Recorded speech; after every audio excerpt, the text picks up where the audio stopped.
J'ai choisi comme sujet, je ne voudrais pas être trop ambitieux encore comme chaque fois, la raison pour laquelle cette paracha importante où il y a la révélation des 10 commandements sur le Sinaï s'appelle la paracha de Yitro. Bien entendu, vous savez que la règle générale est que la tradition a choisi le premier mot important du premier verset de la paracha pour le choisir comme intitulé de la paracha. C'est tout à fait normal que les premiers mots étant Vaishma Yitro, ce soit le mot de Yitro qui a été choisi comme titre de la paracha. Seulement, ça pose quand même un problème, puisque c'est la paracha de la révélation sur le Sinaï.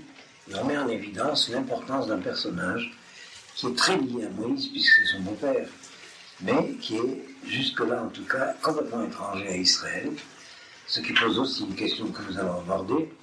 Moïse était chez Jéthro pendant 40 ans. Je vous rappelle très brièvement que lorsque Moïse s'est enfui d'Égypte, parce qu'il avait été déçu de la civilisation égyptienne, et que, corollairement, il avait été déçu de l'État d'Israël en Égypte. Je rappelle ça très rapidement, c'est dans le chapitre 2 de l'Exode. Vous avez 2 versets qui se suivent, tout au début du chapitre. C'est qu'un jour, Moïse a vu un Égyptien frapper un Hébreu. Il a pris parti pour l'Hébreu contre l'Égyptien. Et puis le lendemain, il a vu 2 Hébreux se quereller. Et alors, ces 2 Hébreux, c'était Dathan et Abiram, qui vont jouer un rôle dans les révoltes pendant les 40 ans du désert contre Moïse. Mais cette partie d'Israël qui n'est jamais satisfaite de la manière dont les événements se déroulent, disons. Bon, on pourrait parler 2 heures là-dessus. Il y a toujours en Israël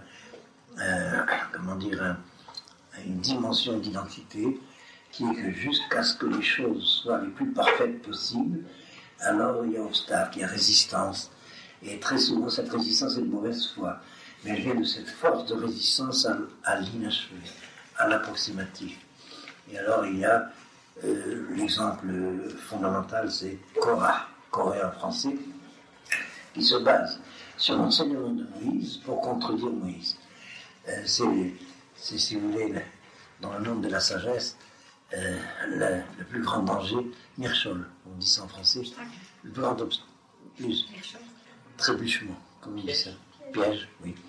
C'est la plus grande mauvaise foi, c'est se servir de la vérité avec des objectifs de mauvaise foi. Ça, c'est Korah. Et on a même dans l'histoire du Talmud le déroulement de l'élaboration de la sagesse talmudique, c'est toujours en thèse, antithèse, synthèse, si j'ose dire sainte-thèse, mais il y a aussi des querelles de mauvaise foi qui nous ont cités en modèle des pièges dans lesquels il ne faut pas tomber, par exemple. Je reviens à notre problème. Alors, ce sont 2 versets dans le 2e chapitre de Shemot, tout au début, qui nous montrent que jusque-là, il s'est passé 40 ans où Moïse était élevé dans le palais du Pharaon, est arrivé dans les plus grands niveaux de pouvoir. Et puis, pourquoi il n'a pas pris parti pour les Hébreux avant? C'était ses frères, il le savait. Personne ne sait que Moïse est hébreu, sauf sa mère et sa mère adoptive, mais lui le savait. Et à un certain moment, il a un diagnostic que ces 2 civilisations qu'il partage toutes les 2, une dans sa vie intérieure et l'autre dans sa vie publique, eh bien, pourraient être considérées au niveau de civilisation comme équivalentes, mais il y a un critère de conscience morale qui lui fait prendre parti pour les Hébreux contre les Égyptiens. Le verset dit, et il dit, Ish mitzri makel ish ivri le'echad.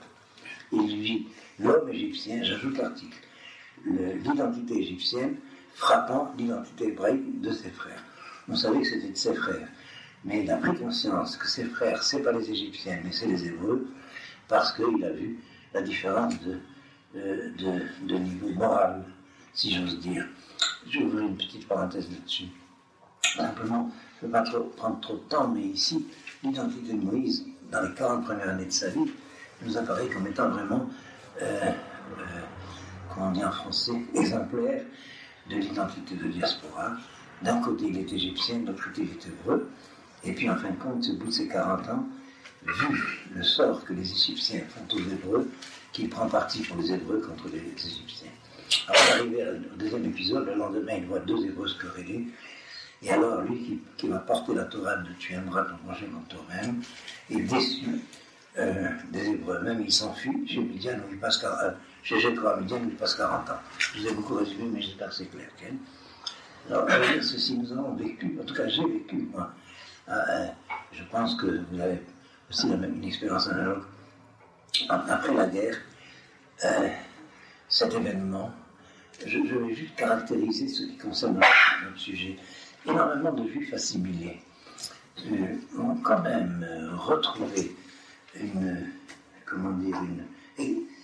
adhésion à l'identité juive, non pas pour des raisons propres au judaïsme, mais à cause de la Shoah, parce qu'ils ont pris conscience que les juifs étaient persécutés de manière arbitraire, de manière, je dirais, injuste.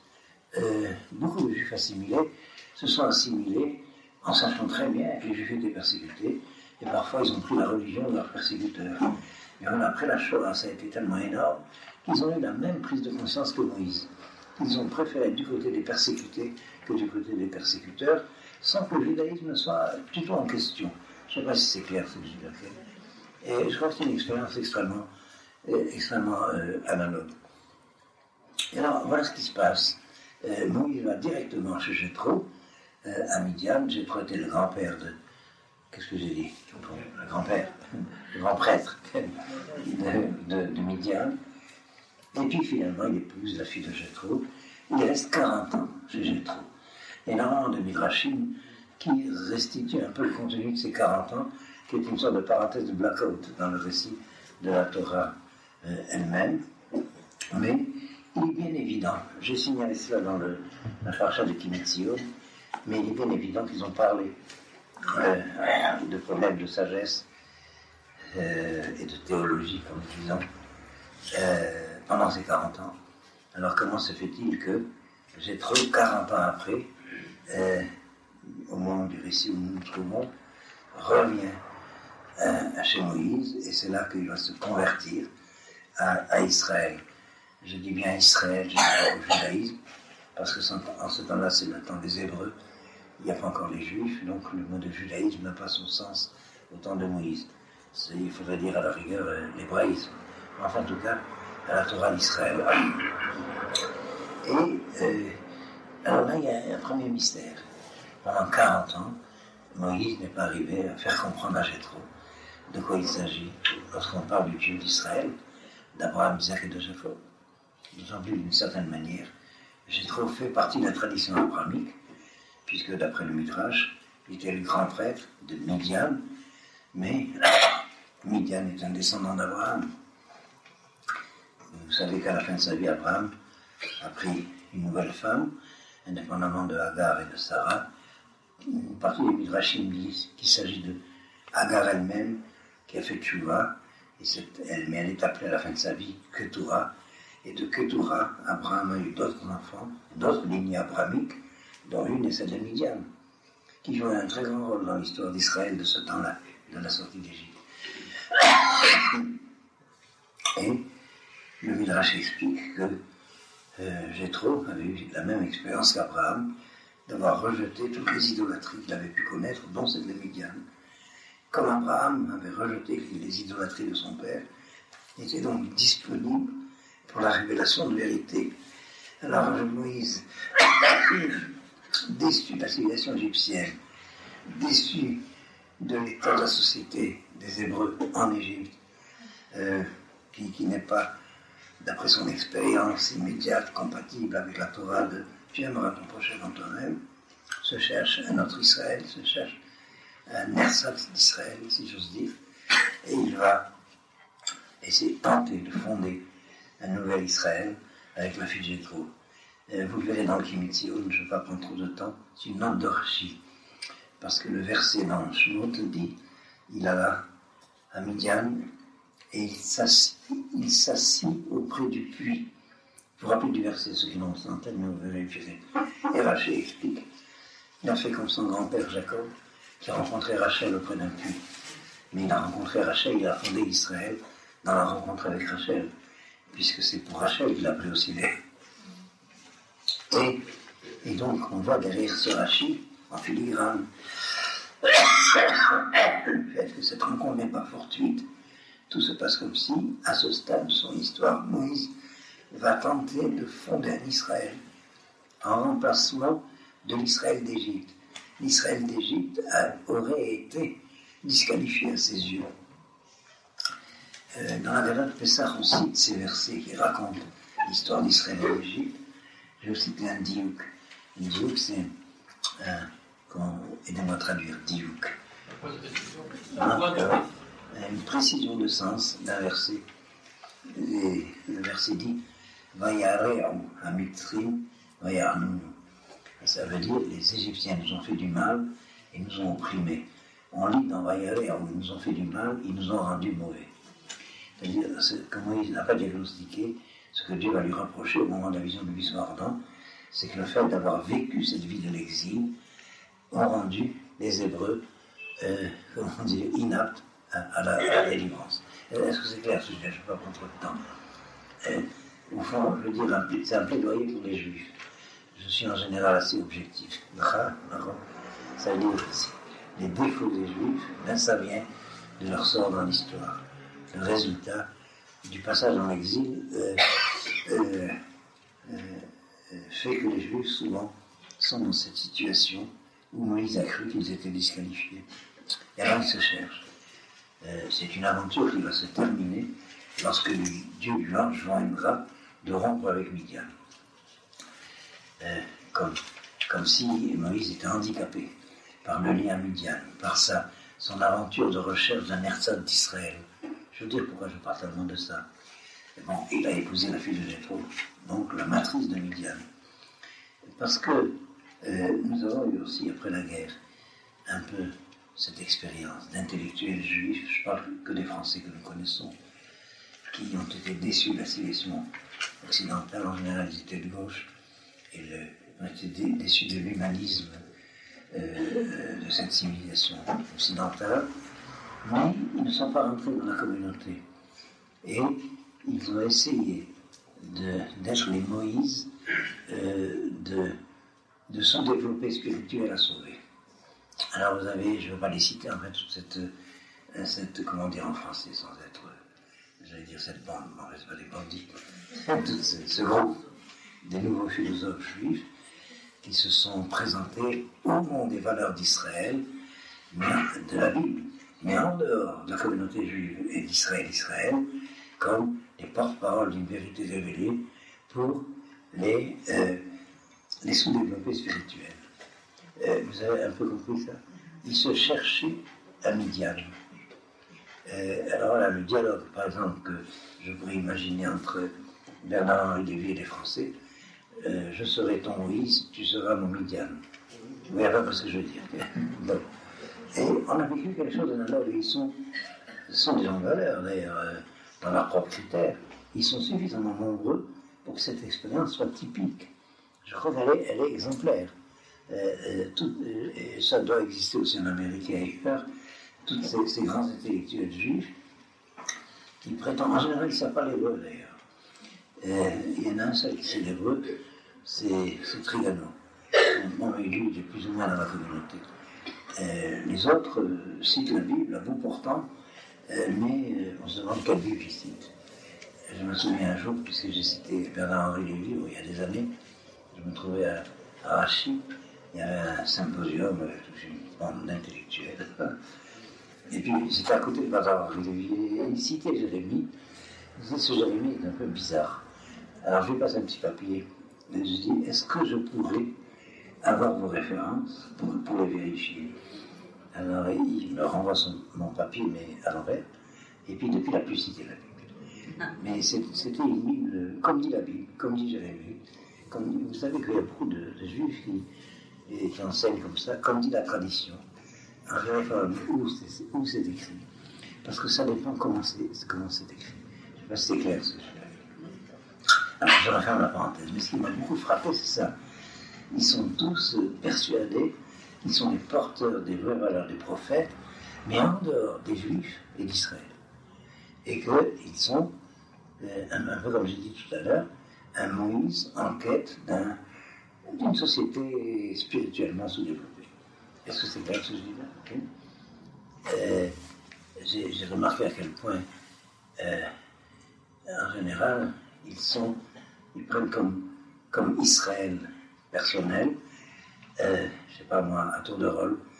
Alors, quand c'est la mode de s'occuper d'un pays du tiers-monde qui est censé porter l'avenir de la civilisation.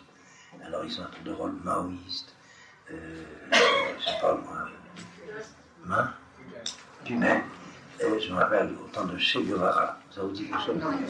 Ça, c'est Mipia Guevara. et puis ces dernières années, ils étaient tous pro-palestiniens, c'est-à-dire la société qui remplacera Israël, c'est évidemment les Palestiniens. Je ne sais pas si vous avez suivi ça. Donc il y a un profil d'expérience dont nous avons un modèle. D'un certain côté, c'est consolant, enfin rassurant. S'il apparaît dans notre histoire des choses invraisemblables et radicalement nouvelles, on risque d'être en désarroi. Mais si on se rend compte que c'est déjà arrivé, alors on est rassuré. Et à qui c'est arrivé? À Moïse. Alors on peut être très rassuré, ça s'arrangera, ils feront le cheval, et on enchaîne. Alors on prend, ça y est, c'est clair, hein, la définition du sujet m'apparaît de manière extrêmement forte.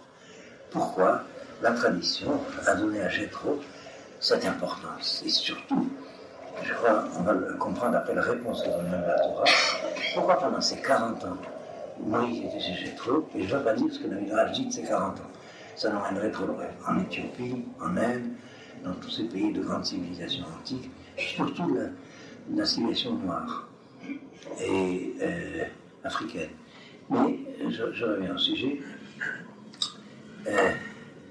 Vous remarquerez que la Torah fait allusion au fait que la femme de Moïse était noire.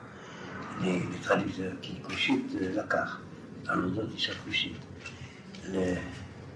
La querelle avec Myriam et Aaron, vous vous rappelez de cela?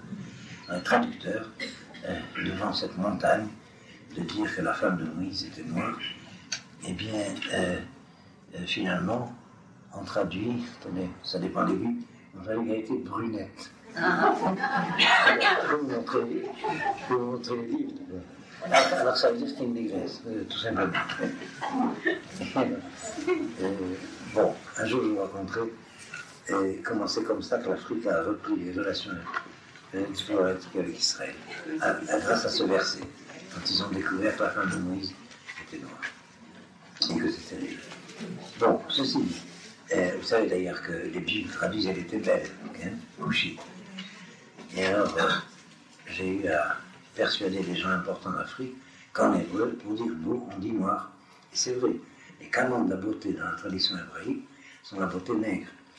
Et il faut savoir qu'il y a des beautés à couper le souffle, chez les hommes et chez les femmes, des dynasties des tribus africaines. Je reviens au sujet. Voilà ma question. Pourquoi Jéthro est venu se convertir à ce moment-là, alors que pendant 40 ans, Moïse conversait avec lui de ces mêmes sujets? Est-ce que c'est clair? Alors on prend le premier verset de la paracha.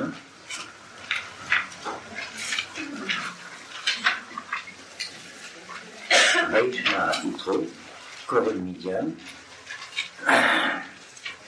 et Jéthro, prêtre de Midian. On est au chapitre 18, verset 1. La paracha de la semaine, franchement. Regarde, tu as des livres là-bas. Regardez. Et Jéthro, prêtre de Midian, Chodel Moshe, beau-père de Moïse, Vaishma, entendu. Et le mot de chamois en hébreu signifie simultanément entendre et comprendre ce que l'on entend.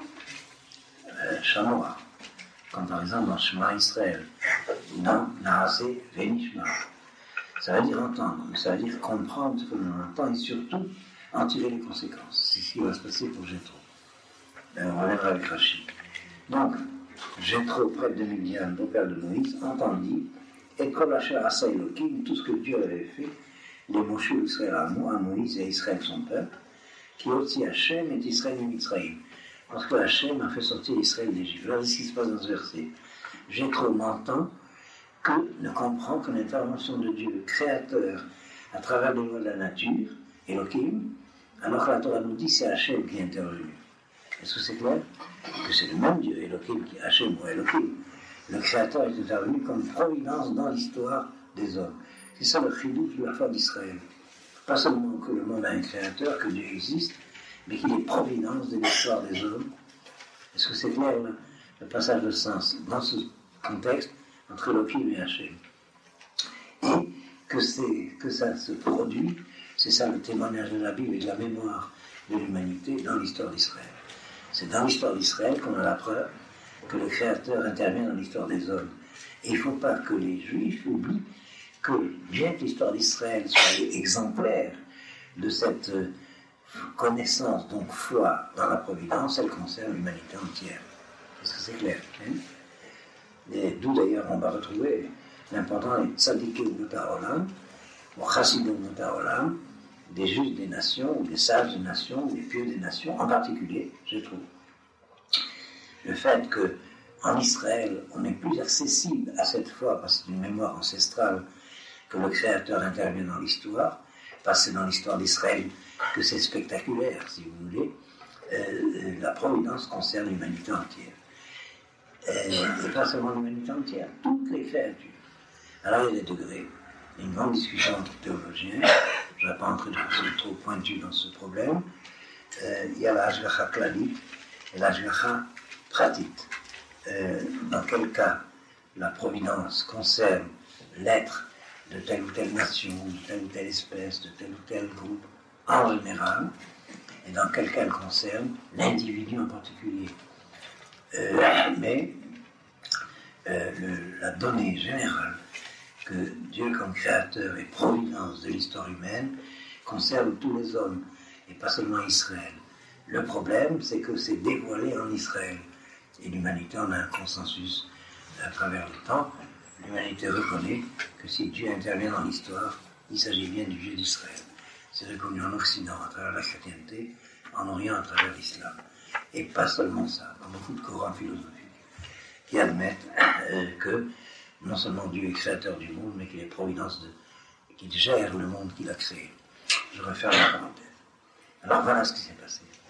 Il a fallu des événements de la sortie d'Égypte pour que j'ai trouvé expérience de qu'est-ce que c'est que ce dont Moïse lui parlait, Dieu comme providence d'Israël. Et alors à ce moment-là seulement, Moïse peut lui faire comprendre que c'est Hachem qui agit et pas seulement Elohim. Je suis là en détail, d'ailleurs je vous les ai cités dans le Kimitzion, tous les versets où on voit que au début, Jéthro ne parle que de l'intervention du Créateur pour Israël. Et ça, c'est la foi monothéiste, déiste générale, à travers les lois de la nature. Et elle est en courant de déisme monothéiste. Ce n'est pas encore la foi d'Israël. La foi d'Israël, c'est la providence, indépendamment, au-delà, ou même à travers, mais de la providence vis-à-vis de chaque conscience humaine en particulier, et c'était d'ailleurs, c'est le sujet de la paracha, le grand message des 10 commandements, après tout le récit des 10 plaies en Égypte, le fait qu'il faut que les Égyptiens et les Hébreux découvrent qu'il y a une volonté intelligente qui s'occupe de chaque créature en particulier, et que le lien entre la divinité et les hommes, c'est pas à travers l'impersonnel de la divinité, mais de personne à personne, ce qui est la foi biblique. Et c'est cela que Moïse va expliquer, enfin, à Jéthro, parce qu'il y a des événements que Jéthro a compris à ce niveau. On va donc lire maintenant 2 références. La confirmation de ce que je viens de vous dire, c'est dans le verset déjà, tous les versets, dans le verset 8. Il s'appelle Moshe, verset 8. Et Moïse raconta les moissons du Père et tout ça, Hachem les pharaons, tout ce que Hachem a fait à Pharaon. Vous voyez, Jéthro a entendu tout ce que Dieu a fait à Pharaon. Elohim. Mais Moïse explique tout ce que Hachem a fait à Pharaon. Est-ce que vous voyez cette fluence entre ces deux termes? Alors, verset 9, Vaïchad Yitro, al kol hatova asher asa Hashem Israël, et Jéthro se réjouit de tout le bien que Hashem avait fait pour Israël. Là, il commence à comprendre. Parce que Moïse va lui expliquer, non pas dans ces discussions théologiques qu'ils avaient dans le Beth Midrash de Jéthro, c'était la Torah de Shem et Hever, pour ceux qui savent ce que c'est, pendant ces 40 ans à Midian, mais parce qu'il y a eu des événements de la sortie d'Égypte, et on verra comment Rachid les précise, qui servent d'appui dans l'expérience à Jéthro. Alors, Jéthro peut comprendre de quoi Moïse veut parler en parlant de la providence de Hachem, parce que jusque-là, il n'y avait vu que, comme la foi monothéiste générale des Sémites, l'intervention du Créateur à travers les lois de la nature. Est-ce que c'est clair le problème? Pour tout le monde, vraiment bien. Et à quoi ça ressemble? C'est le relais qu'il y a eu entre Melchisédek et Abraham. Vous vous rappelez de ce relais entre Melchisédek et Abraham? Et Melchisédek parle de El Elyon Koneh Shamaim Va'aretz, le Dieu suprême, possesseur du ciel et de la terre, et ça dit créateur, dans une nuance. Et Abraham lui répond Hachem El Elyon Koneh Shamaim Va'aretz. Hachem, l'être suprême, le Dieu suprême, créateur du ciel et de la terre. Pour ceux qui connaissent la référence, ça va vous voyez la différence. Melchisédek est un juste de la tradition monothéiste sémite depuis Adam Arishon jusqu'à Abraham. Mais pour lui, il y a El Elyon, un Dieu suprême sur la hiérarchie des dieux, au niveau Elohim. Tandis qu'Abraham va lui dire, oui, c'est vrai, il y a le Dieu des dieux qui a créé le monde, mais il y a Hachem, celui qui intervient en tant que providence. Est-ce que c'est clair? Hachem et le Dieu. D'ailleurs, la phrase a été introduite dans le Shoneh. Mais surtout, vous allez voir au verset 10, Vayomer Yitro, et Jéthro dit, Baruch Hachem, Hachem est-il et très. Vous voyez comment ça change? Après que Moïse ait pu lui expliquer qu'il s'agit de Hachem, alors Jéthro sait qu'il s'agit de Hachem. Mais Moïse n'a pu réussir à lui expliquer que parce que Jéthro avait Vaishma Yitro entendu, compris un certain nombre d'événements. C'est très important. Tout cet exposé-là, ça va dans le sens de l'enseignement de Judas Lévi, que ce n'est pas par le raisonnement théologique que nous avons la certitude de la foi d'Israël, que le Créateur est providence, mais par la mémoire d'expérience historique dans l'expérience. Je ne sais pas si c'est clair. C'est la différence entre la preuve par raisonnement et la preuve par expérience. La preuve par raisonnement, et je pense à l'expression les preuves de l'existence de Dieu, le mot est faux en français. Il faudrait dire les démonstrations de l'existence de Dieu. Ça ne convainc que ceux qui admettent les postulats du raisonnement dont on se sert. Au fond, ça ne convainc que les persuadés. Je ne sais pas si c'est clair ce que je dis. Aucune démonstration de l'existence de Dieu, chez les philosophes, chez les théologiens, peut-être moins, parce qu'on sent une ferveur derrière, n'a jamais mené quelqu'un à dire Kaddish à la synagogue. Ni la preuve téléologique, ni la preuve ontologique, ni la preuve chronologique. En fait, toutes ces preuves, soi-disant. Mais preuve, c'est un mot pas exact, il faudrait dire démonstration. La preuve, c'est ce qui est prouvé dans une expérience.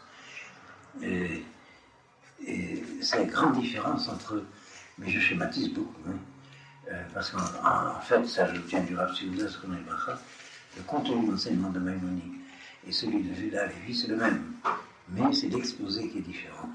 Alors la méthode d'exposé est différente. Chez Maïmonide, c'est à travers le raisonnement qu'on arrive à la conviction de la foi, mais aussi directement à l'expérience de la révélation. Moi, j'arrive en second. Tandis que chez Judas Lévi, le raisonnement est mis de côté, parce qu'avec la certitude qui vient de raisonnement, on reste toujours dans le doute. Et par exemple, vous avez déjà dit je crois. Il vaut mieux être sûr. Je ne sais pas si vous voyez la différence. Et puis, c'est l'événement historique qui est preuve. Et voilà comment Rachid va aborder cette question. Prenez Rachid. Alors, sur le verset, Vaishma Yitro, et Jéthro entendit, Rashi va citer le Talmud, dans Zvachim, page 116a. Il va le citer à sa manière. Je vais expliquer. Dans les 1 minute, j'ai parlé trop vite. Mais vous remarquez l'amélioration miraculeuse du processus. Alors, j'ai trop entendu, et moi j'ai pu parler. Oui. Rashi pose la question suivante qui est dans le Talmud Masechet Zvachim. J'ai trop parlé. Alors, il dit ça. Ma, Shua, Shama, Uba. Une Shua, c'est une nouvelle qu'on entend. Il s'est passé quelque chose, et puis la rumeur fait savoir partout. Shua, quelle nouvelle il a entendue et il est venu. Puisque le récit commence par « et j'ai trop entendu », et la suite du récit, il est venu chez Moïse.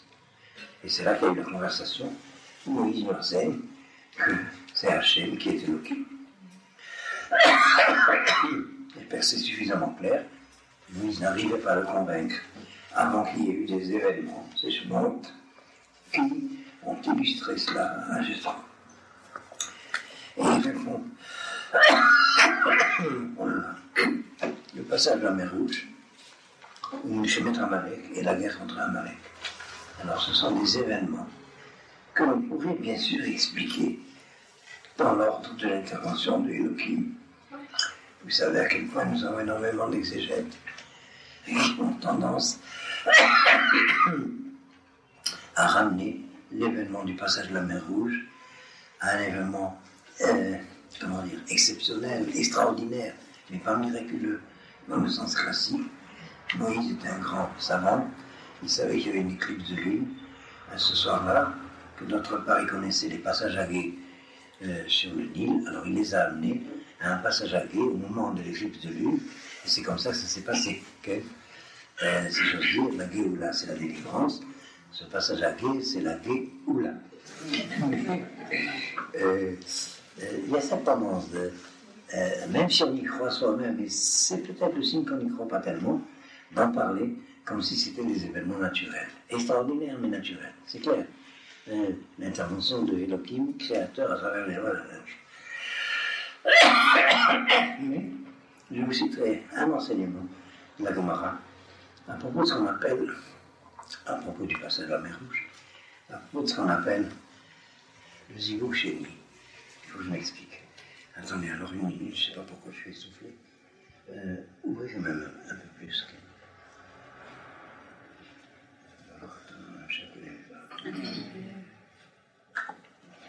Un peu plus simple. Ouvrez la porte, ça va faire un peu. Voilà. Là, je vous une petite parenthèse dans le Gemara de Sota, au début des premières pages. En général, il y a une donne traditionnelle que un homme et une femme sont destinés à se rencontrer.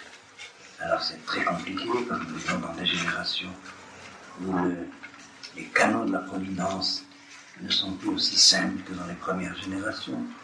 Tout dépend du mérite, et le démérite complique ce passage de ce qui vient du Créateur à la créature, dans sa volonté et dans son effectuation de bénédiction, les tzinouot, les canaux du shofar, de l'influx de bénédiction qui vient d'en haut pour faire vivre le monde d'en bas.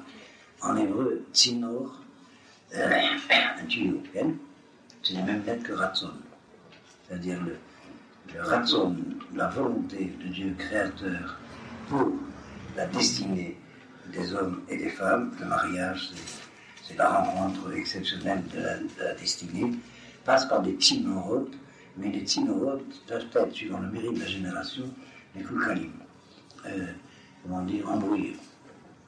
L'œuvre de Kafka d'ailleurs résume une grande réflexion sur la tuyauterie, Je ne sais pas si vous avez vu comme ça. C'est vrai en plus. Mais il n'a pas vu ça dans le Talmud. Il l'a vu là où le Talmud l'a vu. Enfin, pour revenir au sujet, et alors, en principe, alors ça c'est vraiment un thème universel, il y a un homme pour une femme pour un homme, ça s'appelle Zivug Rishon, l'accouplement premier. Je m'excuse du mot grossier, accouplement, mais il n'y en a pas de nom français pour traduire, faire couple, okay? Premier. Mais c'est très rare. C'est très rare, on se satisfait d'approximation. Pourvu que ça soit suffisamment approximatif, et puis ça s'appelle Zivug Sheni. Alors le drame, c'est que quand un homme n'a pas rencontré son Zivug Rishon, il va rencontrer un Zivug Sheni. Il n'a pas rencontré le Zivug Rishon pour des tas de raisons. Vous savez, l'image qui me vient, c'est pas la tuyauterie, mais c'est l'ascenseur. On ne s'est pas arrêté au même étage. Alors, elle est née au siècle d'avant, et puis alors on ne s'est pas rencontrés. Bien, elle est née dans le même siècle, mais on n'a pas pris le même ascenseur. Tout le jeu de la vie qui fait que, vraiment c'est très rare de se rencontrer. Vous avez dans les littératures universelles cette sheïfa, cette exigence de la rencontre métaphysiquement a priori vraie, si j'ose dire, du Zivug Rishon. Mais on sait que c'est très rare. C'est clair. Mais je vais vous dire, le Zivug Sheni, ça marche aussi. Mais une fois qu'il en soit, il y a un drame dans le Zivug Sheni, c'est que si un homme n'a pas rencontré son Zivug Rishon, mais rencontre un Zivug Sheni, son Zivug Sheni avait, elle, un promis. Et alors, le fait pour cet homme de réussir à mériter cette femme va assassiner le mari premier. Est-ce que c'est clair ce que je veux dire? C'est pas toi?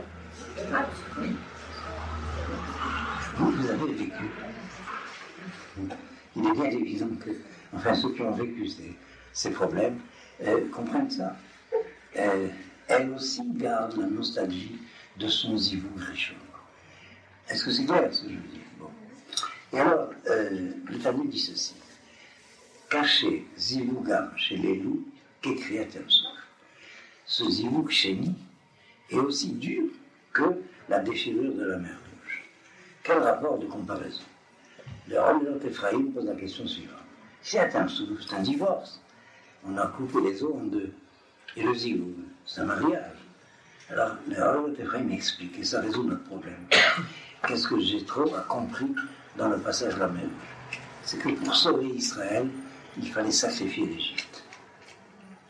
Voilà, le prix du salut d'Israël, c'est la perte de l'Égypte dans les eaux de la mer Rouge.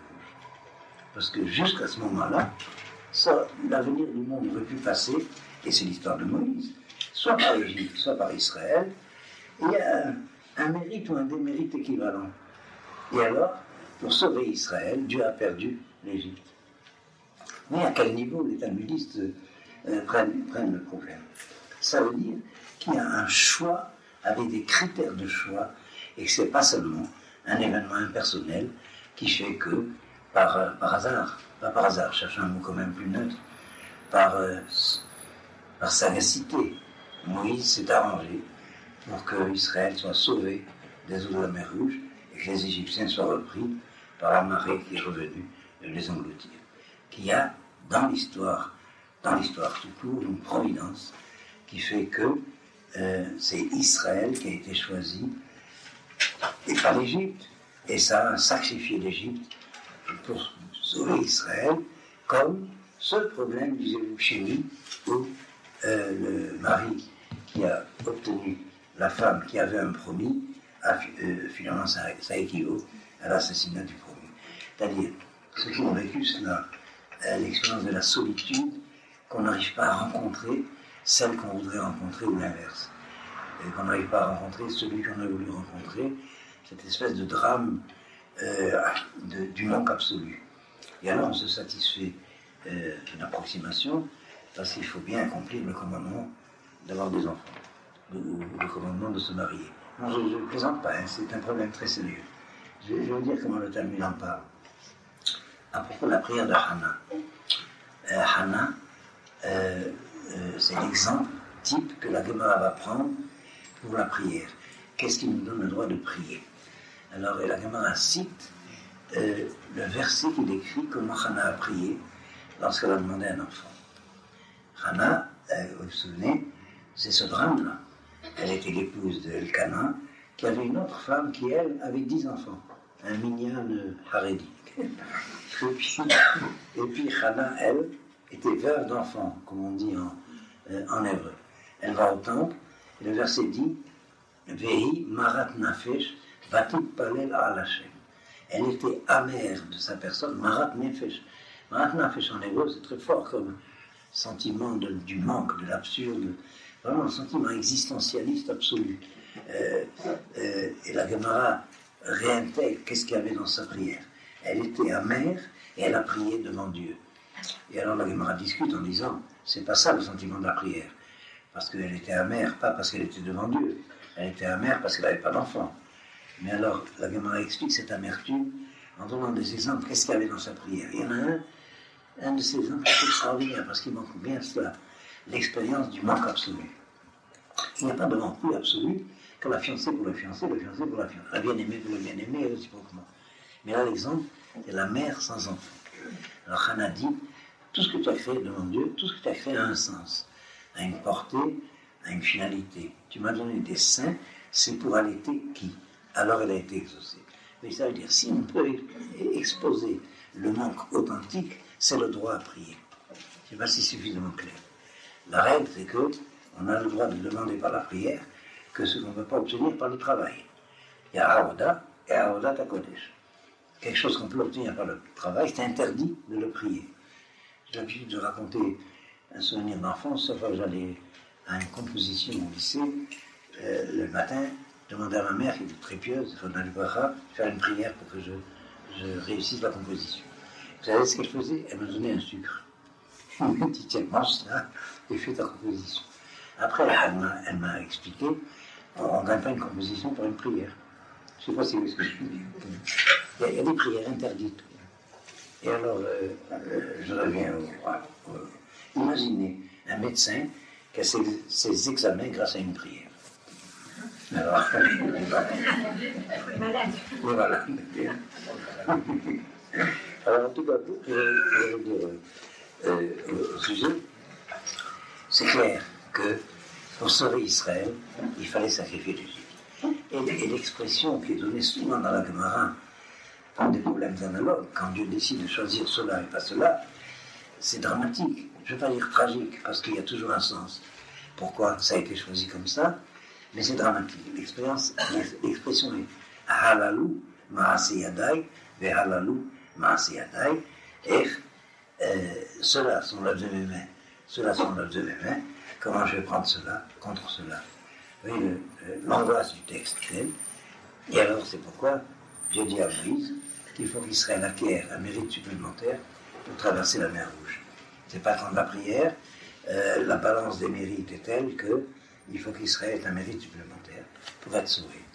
Et donc le peuple rentre dans la mer et la mer s'est ouverte, mais alors c'est la condamnation de l'Égypte.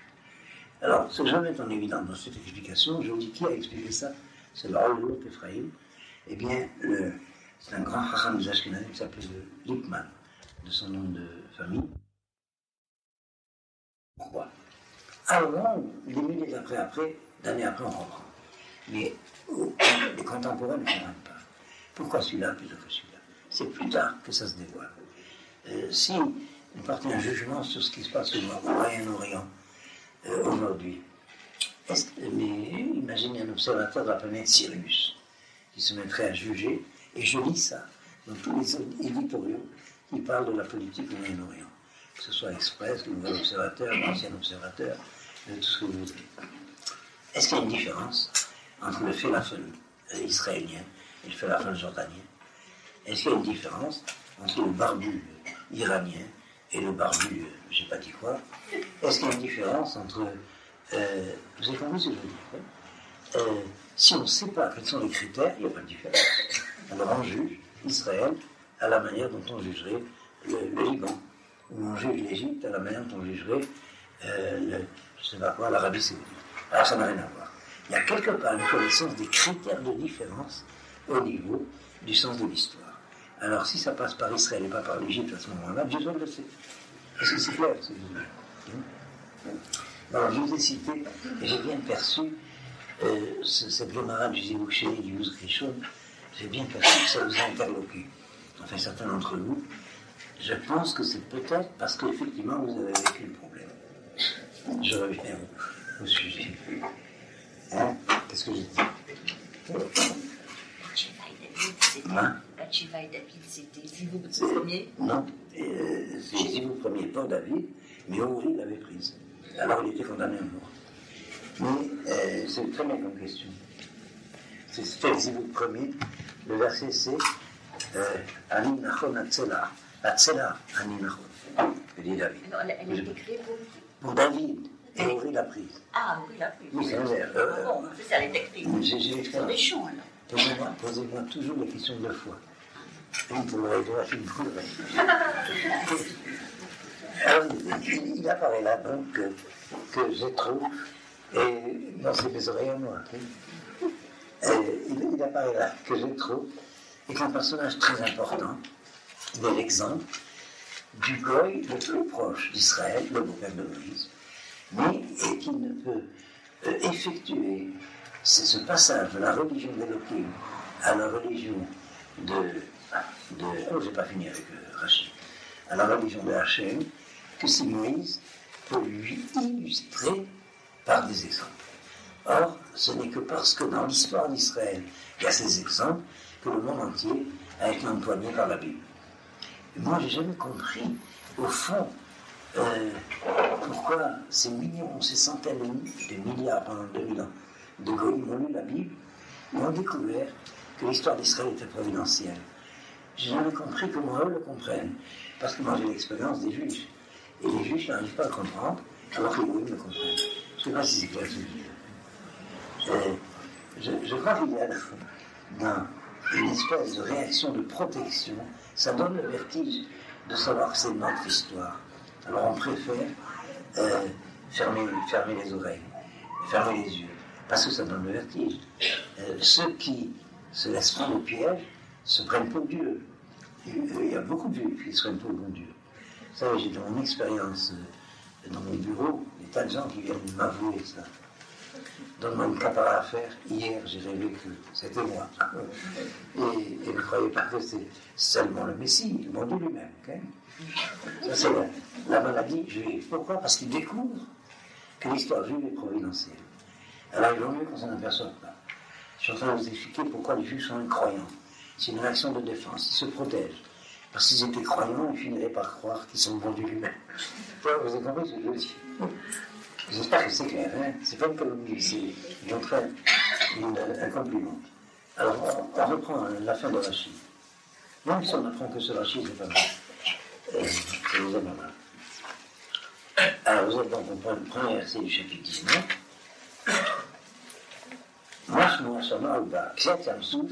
J'en ai dit suffisamment, on me fait mettre Amalek. Et la guerre contre Amalek. Là aussi, je ne ferai pas l'analyse en détail, c'est un événement qui est preuve qu'il y a une providence qui protège Israël. Amalek surgit toujours dans l'histoire d'Israël à la fin des périodes d'exil. Je vous donne un schéma très bref, on l'a appris une fois, à la sortie d'Égypte, après l'oppression égyptienne, ce peuple sort rescapé des camps de l'Égypte, qui se jette sur lui, Amalek. À la fin du deuxième exil, l'exil de Babel, c'est raconté dans le livre d'Esther, qui se jette sur les Juifs, Amalek. Mais Amalek, dommage, c'est raconté dans le livre d'Esther en plein. Et dans notre temps, à la fin de l'exil, qui se jette sur les Juifs, Amalek. Amalek qui a comme objectif non seulement de détruire ou de remplacer Israël, mais les deux, de détruire et de remplacer. Nous avons, dans l'histoire de la Bible, 6 personnages qui sont les rivaux d'Israël. Au niveau d'Abraham, il y en a 2, c'est Nimrod d'un côté qui veut détruire, l'autre qui veut remplacer. Au niveau d'Isaac, c'est Abimelech qui veut détruire, et je schématise trop, mais je vous donne ça schématiquement, et Ishmaël qui veut remplacer. Au niveau de Jacob, c'est Laban qui veut détruire, et Esav qui veut remplacer. Mais il y a un septième personnage qui veut et détruire et remplacer, c'est Amalek. Et Amalek apparaît toujours à la fin d'un exil. Je répète, à la fin de l'exil d'Égypte, Amalek s'est jeté sur Israël. Et il aurait pu être plus fort, parce qu'Israël sortait des camps de l'Égypte. À la fin de Babel, c'est la même chose avec Aman et les Amalécites. Et à la fin de cet exil de 2000 ans, eh bien, rappelez-vous toute l'histoire de ce qui s'est passé ces 100 dernières années, la Shoah, et les rescapés de la Shoah, la Ligue arabe qui se jette dessus, c'est exactement le projet Amalek, détruire et remplacer. Aujourd'hui, c'est tout le problème de la charte palestinienne. Et regardez ce qu'on est en train de vivre, que les Palestiniens vont s'arranger pour ne pas annuler l'ancienne charte. Ils vont inventer une nouvelle charte avec plus de problèmes, parce qu'il y aura Jérusalem dans la nouvelle charte. Et ils le disent avec une naïveté, à la manière dont Hitler, vous l'avez dit dans Mein Kampf. Vous avez lu Mein Kampf? Vous n'avez pas lu Mein Kampf? Alors, perdez pas de temps, lisez la charte palestinienne. En tout cas, il faut le lire. Moi, j'ai lu Mein Kampf, j'avais 20 ans. Et je peux vous dire qu'effectivement, Hitler a été franc. Enfin, franc, il était germain, il n'était pas franc. Enfin, il a dit ce qu'il voulait faire. Et aujourd'hui, ce qui m'épouvante, et je dis pas ça avec le sourire, c'est que Arafat dit exactement ce qu'il veut faire et personne ne l'entend. Vous avez remarqué ça? Hein? Personne ne veut l'entendre, effectivement. Et on en parlera le 20 février à la grande conférence qu'on aura avec Benogros. Vous êtes déjà au courant de la conférence? Non. Alors, le 20 février, c'est un mardi. Oui.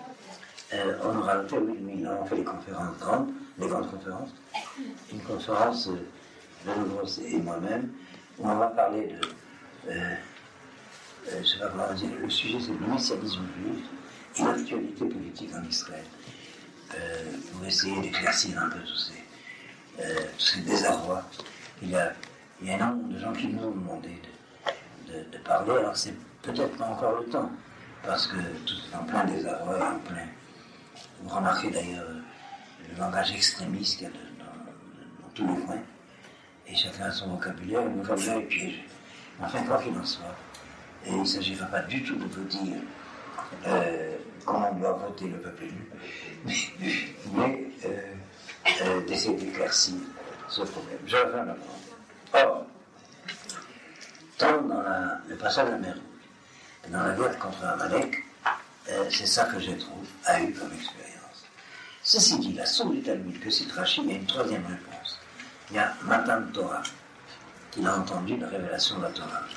Or, d'après le récit, ça se passe avant la rencontre entre Jéthro et Moïse.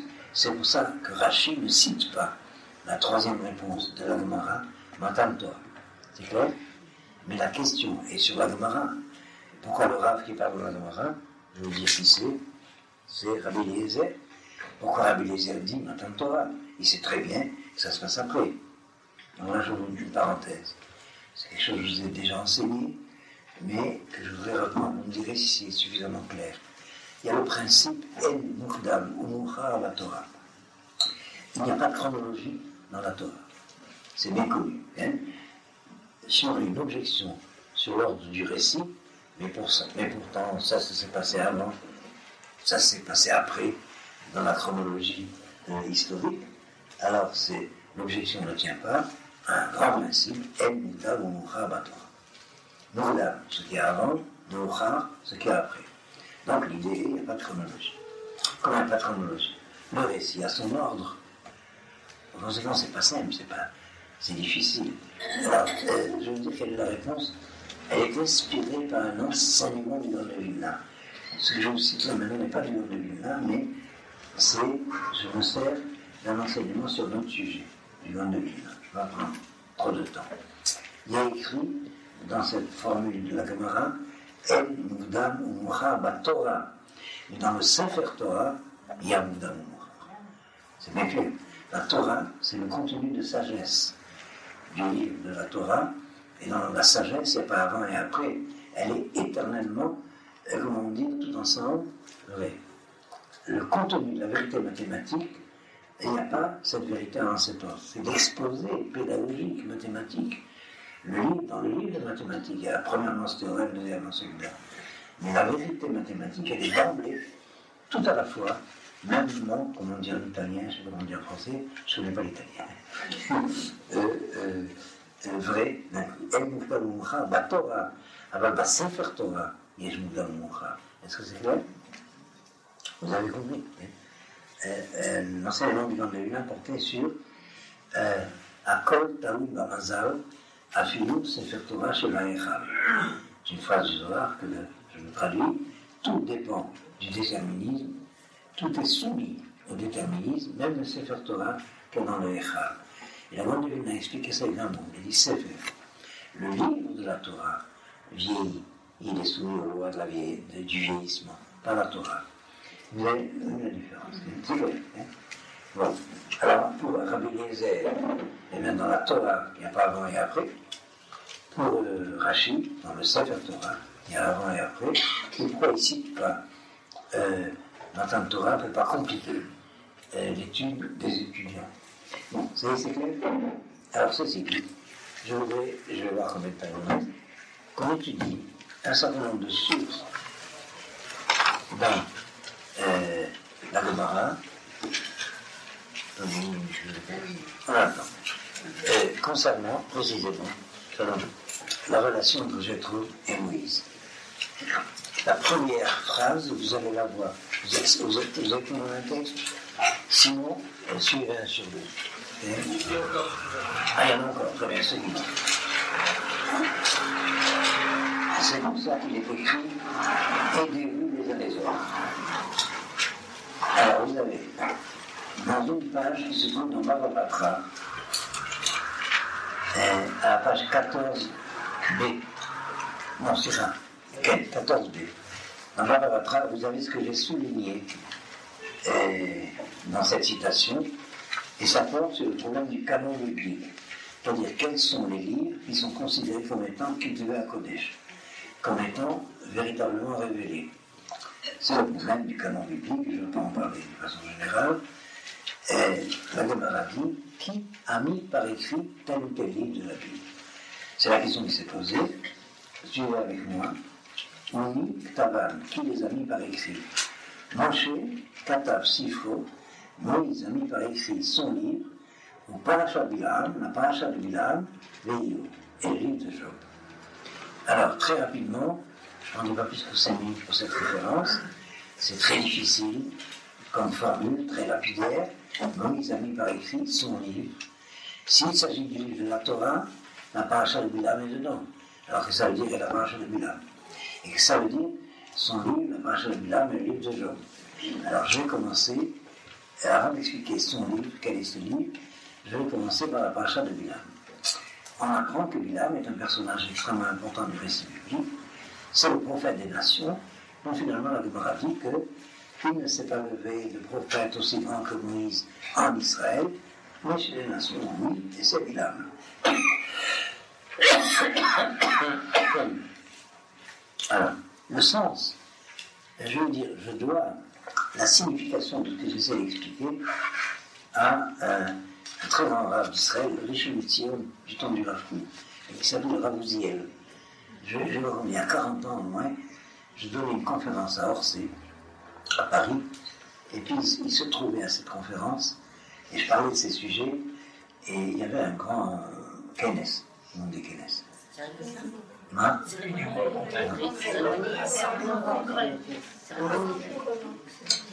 Non, c'est là, j'entends pas. Congrès des rabbins Sfarad, et il est venu de Jérusalem, c'était le Rishon LeZion, et puis il est venu à cette conférence, amené par les rabbins de Paris, et puis j'avais parlé de ça, et puis il a refait la conférence après moi, en hébreu, et où j'ai appris 100 fois plus que ce que j'avais dit, bien évidemment. Alors je m'inspire un peu de ce qu'il a expliqué. C'est que ça veut dire que Moïse était capable de la prophétie de Bilam, pas seulement de savoir ce que Bilam avait prophétisé et de le mettre par écrit, sous la dictée de Dieu, mais il était capable, lui, le prophète d'Israël, de vivre l'expérience de révélation au prophète des nations. Est-ce que c'est clair ce que je veux dire? Katav Parashat Bilam, ça veut dire qu'il était capable de la force de prophétie de Bilam. Il a compris ce que Bilam a enseigné à la manière de Bilam, pas seulement à la manière de Moïse. Est-ce que c'est clair? Pédagogiquement, c'est très important. Quand Moïse enseigne en dehors d'Israël, il enseigne de la manière appropriée au Goïm. Il est capable de la prophétie des prophètes des nations, et pas seulement de la prophétie des prophètes d'Israël pour Israël. Est-ce que c'est clair? Ça, j'aime bien. Et alors, d'autre part, c'est Fério.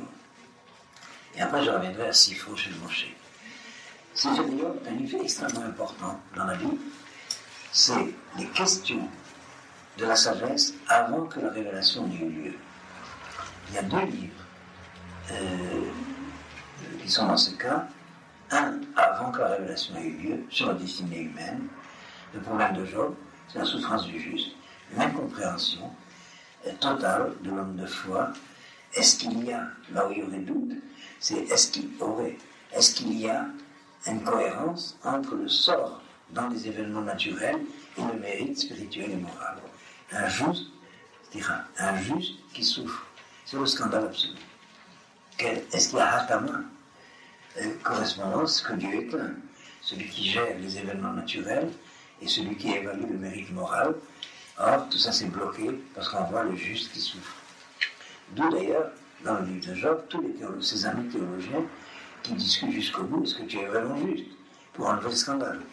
Et Dieu qui se révèle et qui répond, vous avez mal parlé de Job, c'est injuste. Et il souffre quand même, mais vous n'êtes pas capable de comprendre. Est-ce que vous étiez avec moi quand j'ai créé le monde? Vous voyez, quel est le sens de la réponse? Est-ce que vous comprenez le fonctionnement de l'histoire du monde? Et d'ailleurs, Job non plus ne comprend pas, mais au moins il est rassuré parce que Dieu s'occupe de lui. C'est-à-dire, ce qui le rassure, c'est parce que Dieu lui a dit, il ne comprend rien non plus. Vous avez lu le livre de Job? Lisez le livre de Job, et méfiez-vous du Satan, parce qu'il se cherche un Job. Il est le faux. Au sujet. Job ne comprend pas le discours de Dieu. À la fin, le lecteur ne comprend pas. C'est la description, parce que vous étiez avec moi quand j'ai créé le monde. Ça veut dire, encore une fois, est-ce que vous comprenez la manière dont je gère le monde que j'ai créé? Vous ne comprenez pas, mais ne dites pas que Job n'était pas juste. C'est le juste souffrant. Avant la révélation de la Torah, la question est une question de sagesse universelle, parce qu'on n'a pas encore la table des valeurs absolues. Qu'est-ce qui fait que dans l'absolu, le bien c'est le bien, le mal c'est le mal? Et donc, s'il n'y a pas de correspondance entre le sort dans les événements de la nature et le mérite moral, là c'est un problème de philosophie.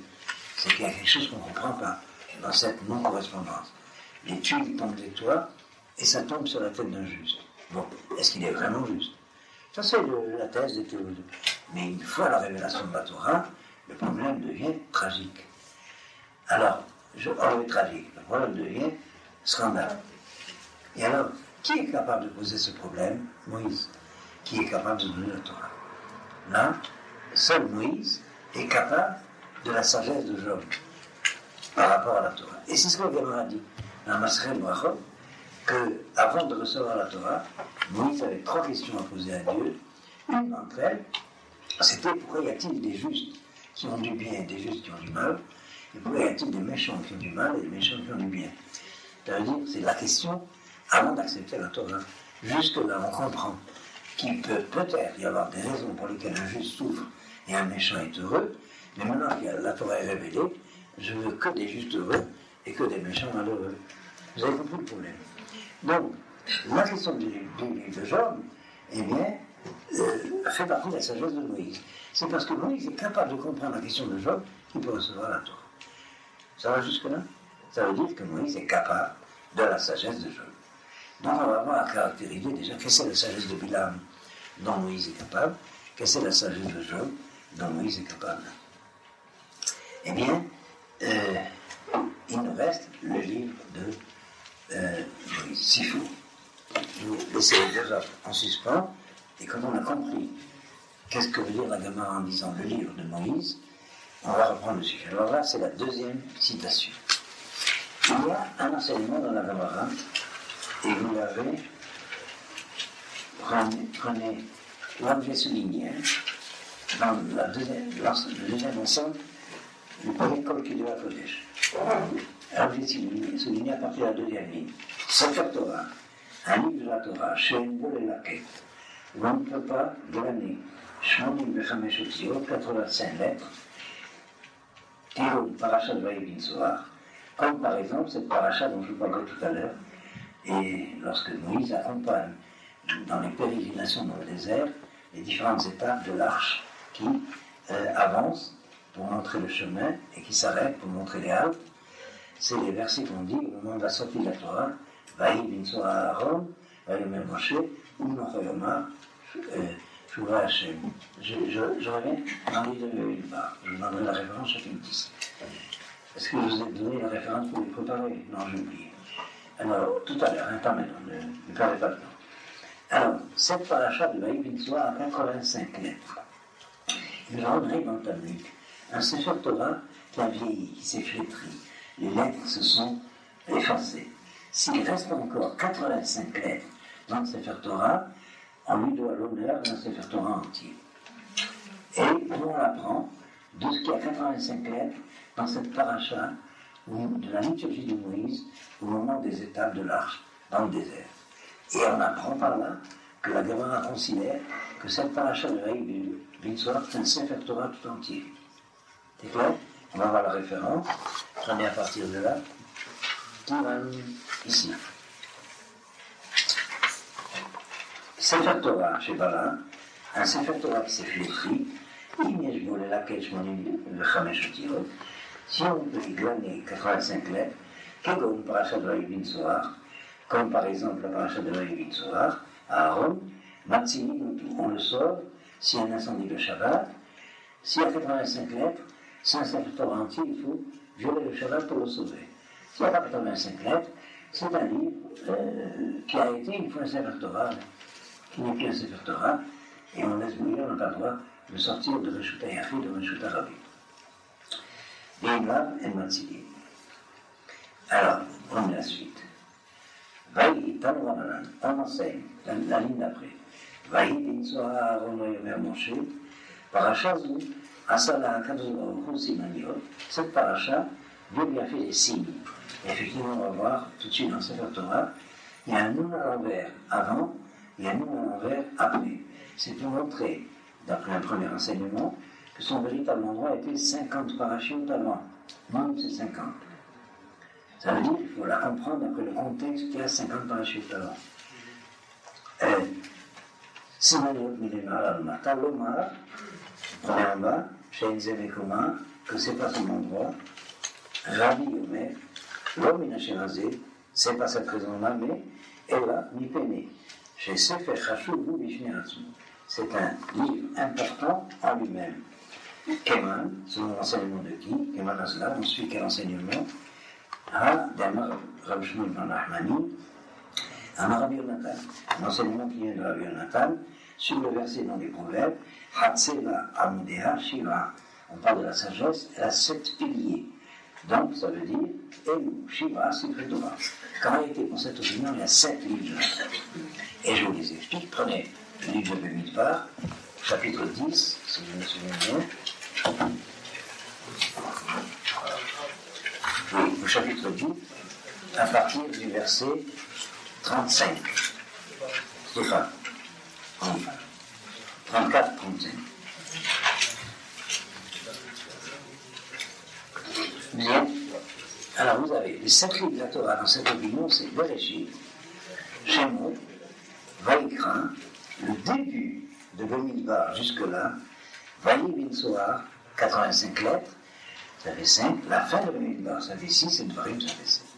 Donc nous avons une source dans la Torah où on va comprendre que ça veut dire le livre de Moïse. Parce que jusque-là on est habitué à 2 expressions. Sefer Torah, le livre de la Torah, ou Torah de Moshe, la Torah de Moïse. Mais si proche de Moshe, le livre de Moïse, on n'a pas cette expression-là. C'est clair?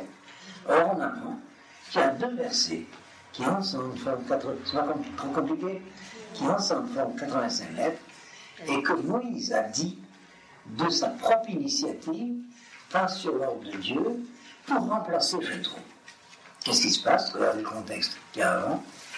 À partir du verset, dans le chapitre 10, à partir du verset 29. On va lire ensemble.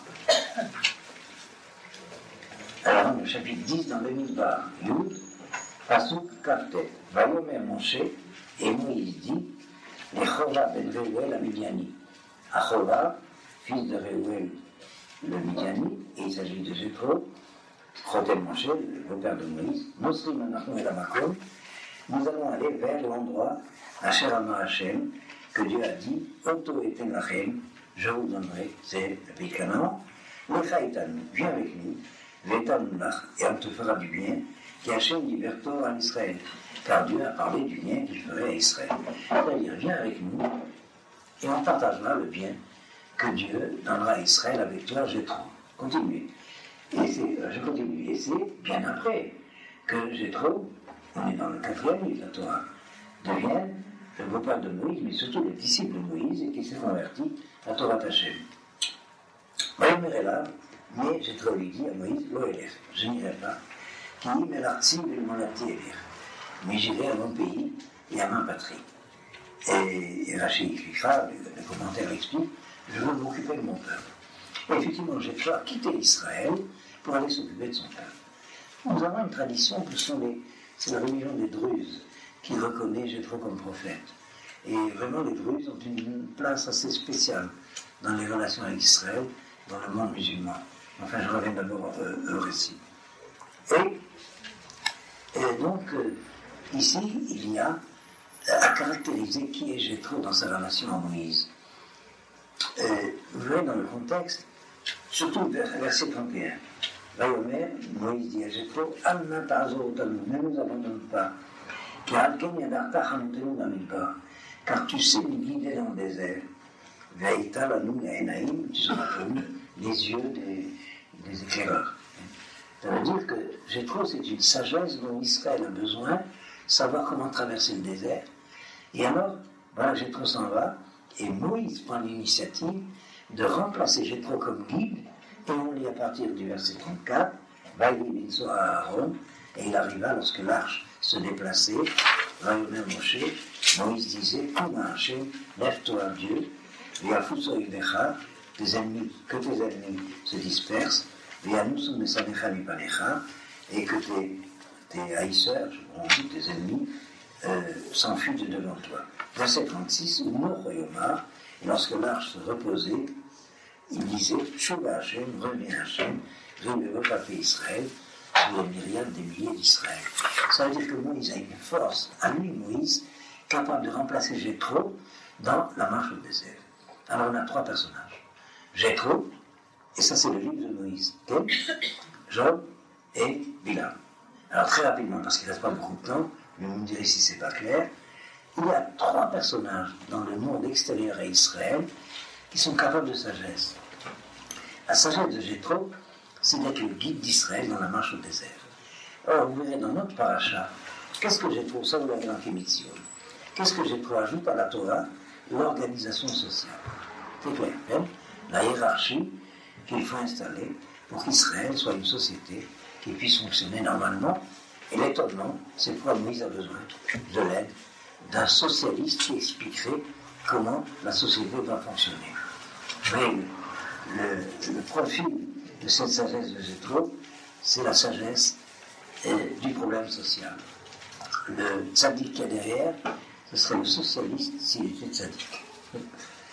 Et Job, c'est le problème existentiel de la destinée humaine, le juste qui souffre. Et Bilam, c'est le religieux. C'est celui qui reçoit la révélation de Dieu, mais hors de la morale. Religieux seul, la société seule, l'existence seule.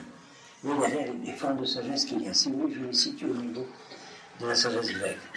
Vous avez le stoïcien, ça c'est qui le stoïcien? C'est Job, très bien. Vous avez ce qui va être l'ancêtre du jésuite, ça c'est Bilam. Et puis vous avez le 3e profil, qui est celui qui est l'organisation de la société. Vous avez les élèves de Socrate, mais je pense à Aristote, mais Socrate, effectivement. Mais effectivement, vous avez ces 3 types de sagesse. Le secret de cette Gemara, c'est que chacune d'entre elles est nécessaire mais n'est pas suffisante. Il n'y a que celui qui possède les trois qui peut recevoir la Torah. Est-ce que c'est clair? Voilà, la force de Moïse se relie à Jéthro, Bilam et Job à la fois. Jéthro seul a un pan de la sagesse, Job seul a un autre pan de la sagesse, et Bilam seul a un autre pan de la sagesse. Mais isolés, ils sont impuissants. Moïse est capable des trois capacités, alors c'est lui qui a reçu la Torah, ça se relie au patriarche. Pourquoi il y a trois patriarches? Abraham, c'est dans les rapports entre l'homme et autrui, le problème de la société. Isaac, c'est dans les rapports entre l'homme et Dieu, le problème religieux. Et Jacob, c'est le problème de rapport entre l'homme et la dignité de l'homme en soi, c'est le problème de Job, c'est-à-dire la connaissance des secrets de la destinée humaine.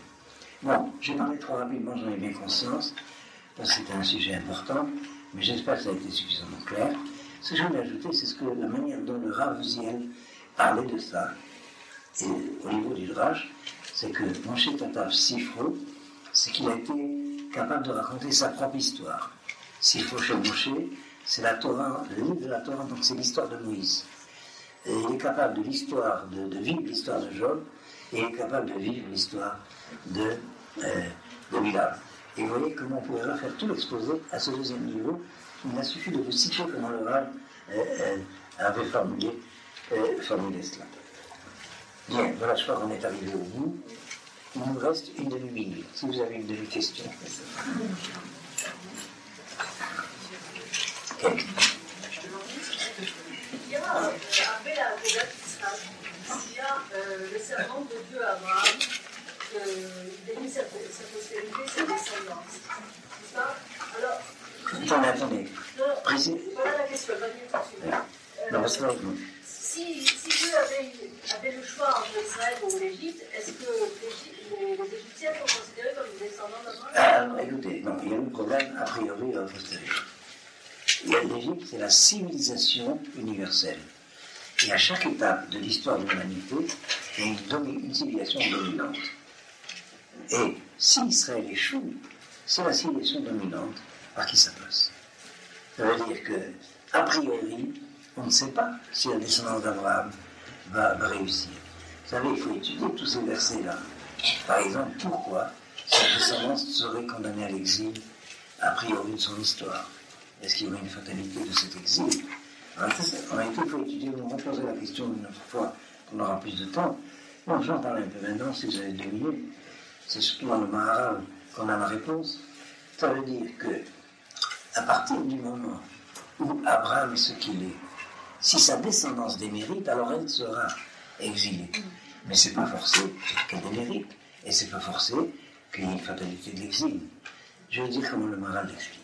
Le verset dit ceci. Ce que je voulais dire quand même, je voulais être complet, il faut le vérifier. Dieu ne s'adresse plus à Abraham après le sacrifice d'Isaac. C'est à Isaac qu'il s'adresse. Okay. Hein? Ah, oui. Oui, mais ce n'est pas Dieu lui-même. On revient. Voilà le verset. Yado Artidar, qui yet Yezalacha ve'etolahem, va'avodu me'im otam al-vama shana, v'gam et agoy asher ya'avodu zan anochi, v'achar chen yetzeu b'chush gadol. Tout attrape, Dieu dit à Abraham, quand Abraham demande un signe pour savoir s'il méritera le pays, voilà le signe que Dieu lui donne. Eh bien, tu sauras que ta descendance sera exilée dans un pays qui n'est pas le leur, ça durera 400 ans, et je jugerai le peuple qui les aura opprimés, et après ils sortiront avec un grand butin. Une fatalité a priori, péché originel. Il y a beaucoup de commentateurs qui sont tentés d'expliquer ça comme ça. Puisqu'Abraham a douté en demandant un signe, alors il va être puni par l'exil de sa descendance. Ça, le Maharal repousse ça avec véhémence. Et je formule à ma manière, ça c'est l'explication au péché originel. C'est-à-dire parce qu'Adam a mangé une pomme, l'humanité entière est dans l'enfer. Dans la tête de qui ça peut rentrer? Et d'autant plus que le Talmud, avec son niveau habituel, il discute que c'est pas une pomme. En tout cas, pour revenir au sujet, non, mais c'est inouï. On ne s'en rend pas compte de quoi on parle. Le premier homme a mangé une pomme, et alors toute cette salope est dans l'humanité depuis 6 000 ans, mais il faut être complètement, je ne sais pas comment dire, siphonné pour croire que c'est ça que la Bible a dit. Le Maharal repousse ce genre d'explication. Dans un but, je vais vous dire, en passant l'humour juif, à Rosh Hashanah, qui est l'anniversaire, on prend une pomme qu'on trempe dans le miel. Vous savez qu'on dit hier à Tzon, que nos ennemis, là, c'est que nos ennemis soient paumés. Et nous faire bon poids et qu'ils soient emmêlés. Bon. En tout cas, pour revenir au sujet, le Maharal dit ceci. Chez Abraham, ce doute, c'est pas un manque de foi, c'est un scrupule de la vertu. Et d'ailleurs, il cite le Talmud en montrant qu'Abraham avait des vertus exagérées. Et c'est très dangereux d'avoir des vertus exagérées. Il priait pour les gangsters de Sodome et Gomorrhe. C'est une vertu, mais elle est exagérée. Et si jamais Dieu avait exaucé la prière d'Abraham, nous serions infestés de sodomites et de gomorrisants. Okay. Vous savez, quand on est colonne d'une vertu en particulier, que cette vertu est hypertrophiée, ça devient un défaut. La vertu exagérée, c'est grave. Je vais dire ça très rapidement. Dans notre dialogue avec les chrétiens, la charité seule sans la justice, ça couvre tous les crimes. Parce que c'est le rôle de la charité, de protéger le criminel. S'il n'y avait que la charité, le monde éclate. Il faut aussi la justice. S'il n'y avait que la justice, le monde éclate. Parce que la première faute, il est perdu. Il faut aussi la charité. Donc, ceux qui sont les justes d'une seule vertu, eh bien, c'est pas du tout un défaut d'être très charitable. Mais c'est pas encore la vérité morale. Abraham n'est pas encore Israël. Il faut attendre Jacob, après Isaac, pour que ce soit Israël. C'est a posteriori de Jacob que Isaac la justice et qu'Abraham la charité sont d'Israël. Mais il faut l'unité des valeurs Jacob pour qu'Abraham et Isaac soient d'Israël. Alors en Abraham, c'est une vertu. Vertu exagérée, mais vertu quand même. Mais si la descendance d'Israël doute de ce doute, alors c'est une faute. Et le frère du Maharal, dans un livre qui s'appelle Sefer HaChaim, le frère du Maharal est aussi un grand Chacham, on le connaît même parce que son frère l'a caché dans sa gloire, si j'ose dire, il s'appelait Chaim. Dans le Sefer HaChaim explique une des raisons de l'exil. C'est-à-dire, lorsque la descendance d'Abraham se demandera si elle a assez de mérite pour mériter le pays, elle ira en exil. Et ne reviendront que ceux qui sont sûrs qu'ils ne sont pas chez eux ailleurs. C'est-à-dire, la descendance d'Abraham, c'est une faute de douter, est-ce que c'est ma terre? Mais Abraham, c'est un scrupule de vertu. Vous avez compris la différence? Et je peux aller jusqu'à dire cela. Je suis persuadé que cette déviance de Shalom Marshall, qui a ce doute, peut-être ça appartient aux Arabes, à Ishmaël, eh bien c'est Abraham qui travaille. Heureusement qu'on a Sarah. Sarah qui sait qu'il faut séparer Ishmaël de Isaac. Transfert. Lisez la Bible. Hein? Et d'ailleurs, tous les grands kabbalistes ont dit que les prophètes femmes étaient plus prophètes que les hommes. Et on apprend de qui? De Sarah, qui est plus grande prophétesse qu'Abraham. Je vous cite la Gemara. Okay? Abraham est prêt à donner Jérusalem à Ishmaël. Pourquoi pas en partage? C'est Sarah qui va dire jamais de la vie. Mais ce qui est important, c'est que Dieu intervient et dit à Abraham, écoute la voix de ta femme. Vous savez, la Gemara, avec son humour talmudique, qui dit quand une femme est plus petite que toi, si ta femme est plus petite que toi, baisse-toi pour lui parler. C'est très profond, ça. Et d'où on apprend de Sarah.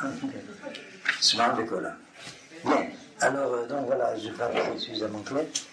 On se revoit si Dieu veut la semaine prochaine. Et je vous dois un couscous, parce que c'est la première fois depuis un an, je vais parler presque de ça. Alors, voilà un couscous.